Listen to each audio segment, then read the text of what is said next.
In this video, I'll talk to you about my son. I picked up this piece of paper that says, I do many things well, and fill in the blank, right? So, this one I was working as a custodian, which is a very difficult job to do at a public school. There's just too much work. I'm not task oriented, so it was wrong for me to be doing that anyway. But I was being bullied by the spouse and the mother, my mother. All right. I do many things well for my son, right? The best thing about my son is, for me, he is respectful to me. He plays with me. I really enjoy that. He listens to me. He practices Tai Chi with me. He is organized. He puts his things away. He avoids my arguing or so on with the other adults and his sibling. He is, for instance, if someone is correcting him and he is not responding the way I think he should be, I go over there, and before I used to say something right then and there in front of everybody, but I've realized that only that gets me in trouble. So I just walk over there and I say, "Sir, may I speak with you, please?"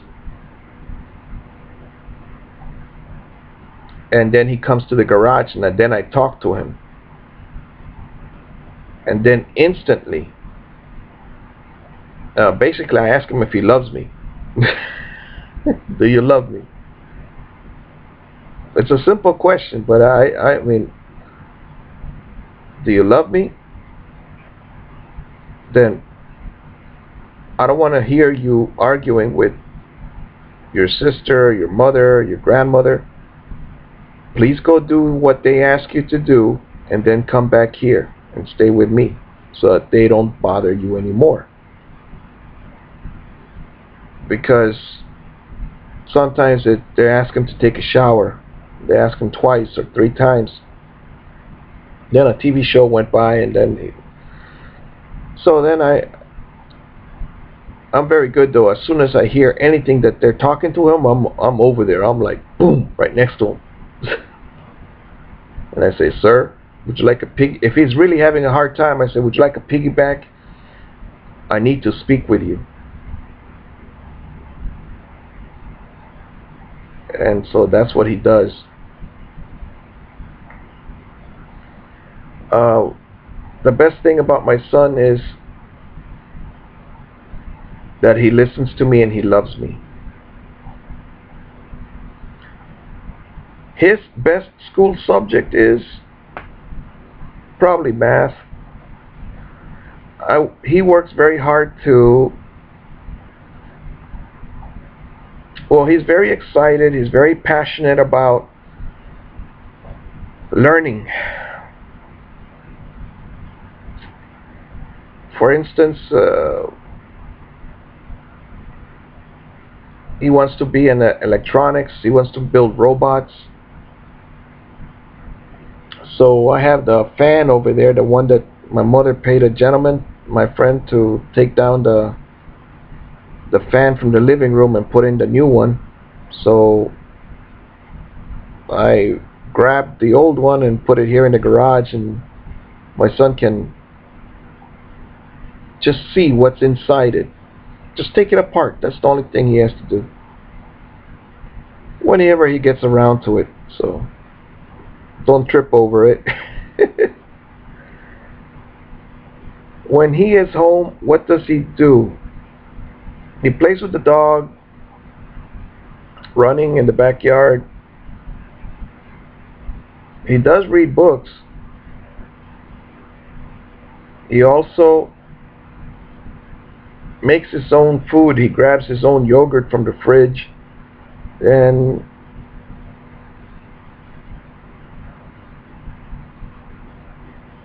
we practice Tai Chi Chuan, We constantly talk. We watch YouTube videos together about what to us is funny or interesting. And I give him the opportunity. I give him freedom, basically, to make noise. Because even here, I think it's a... Is it a female-male difference in upbringing? He does not sit down, for instance. He's jumping up and down. He's full of excitement. And what his mother wants is for him to sit down and do his homework instantly after he comes home from school, which is just not going to happen. So thank goodness she's not home. That's another reason I don't work. So because if I worked, then she would stay home, and yes, she needs to rest, the spouse. However, she doesn't believe in my beliefs. For instance, Tai Chi is good for arthritis. Tai Chi is good for everything. The Moringa tree leaf powder that I drink, or I don't drink it, I put it on the food. I tried drinking it, but it just floats. So I put it on the food. I make sure I eat it. She doesn't want to take it. And I tell her it's got more vitamin C than an orange. It's got more potassium than a banana, but it doesn't matter. What does he like to do with his friends? Play at the playground, play on the bicycle, actually play video games and things like that. But I usually make him feel or be busy, so he won't be able to do any of those things, like play video games.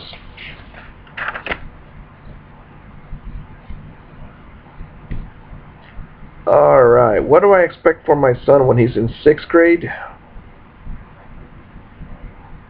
Gosh, I have plans for the future. Is this other sheet.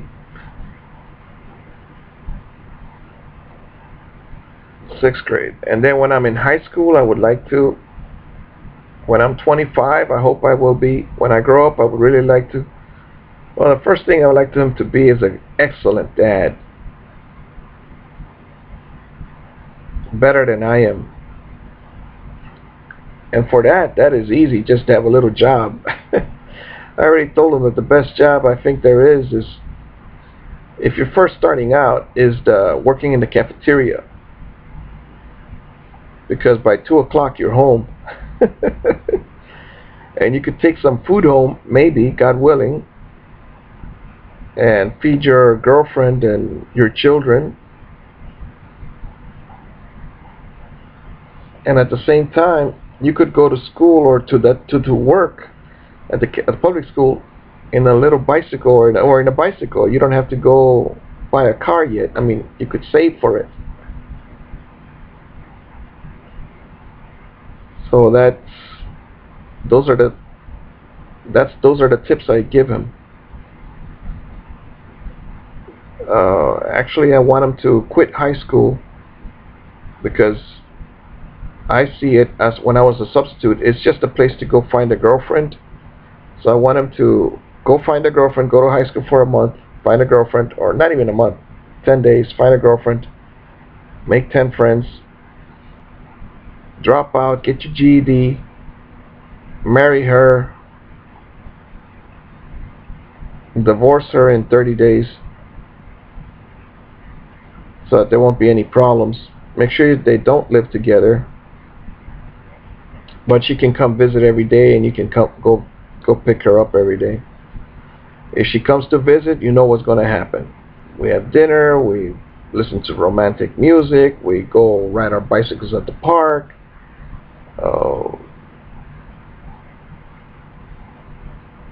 And you ask one question: you want to sleep over, yes or no? I mean, it's as simple as that. And he'll have a tiny house movement, God willing. She says, no, I don't want to sleep over. All right then, Either want me to take you home? Yes. Okay, I'll take you home. Everybody needs their own space.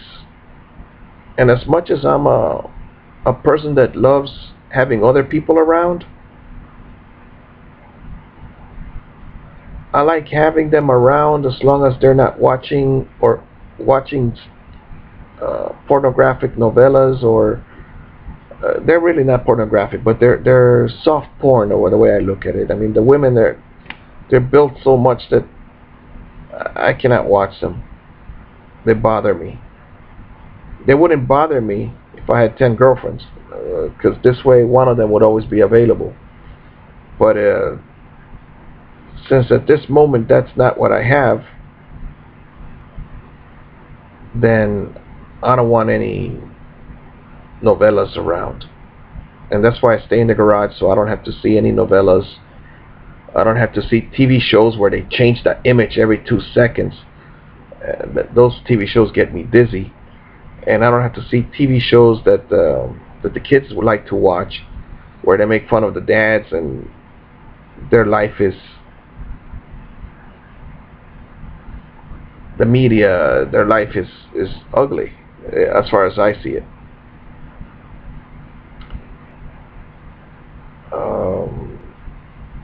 I would rather that they have a life. My kids have a life. That's what I'd rather have for them. I always remind them, go say goodnight to your grandmother. One day she'll be dead, so go say hello, go say good morning. I told grandmother to start reading bedtime stories to my son. I used to wake up in the morning, like right now it's 6 o'clock, and I used to take an orange and just go sit there in their room. And we have night lights, so then I would start cutting up an orange or an apple, taking the skin off, and I'm sure that they could hear me doing that. And this way, when they woke up, I would have a snack for them, a breakfast, an orange or an apple, and or grapes or strawberries. Now the strawberries, my aunt said, not even in my house. My aunt is rich, and she says, not even in my house do we have these strawberries.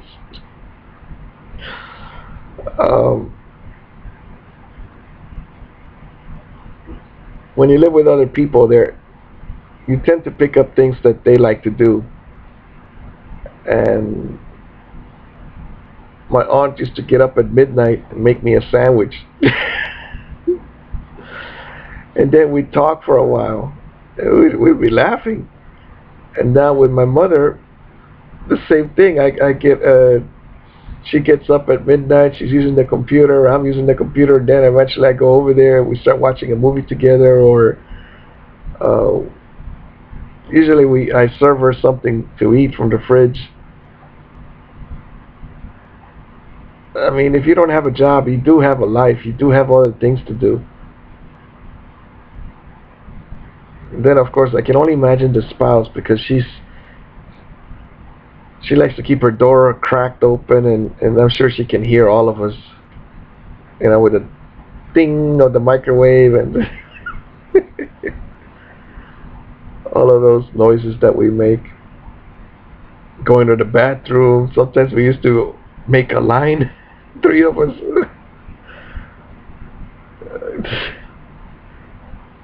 I mean, it was just comical. That's when we share a bathroom. One bathroom. Enjoy your life. Be a better dad than I am.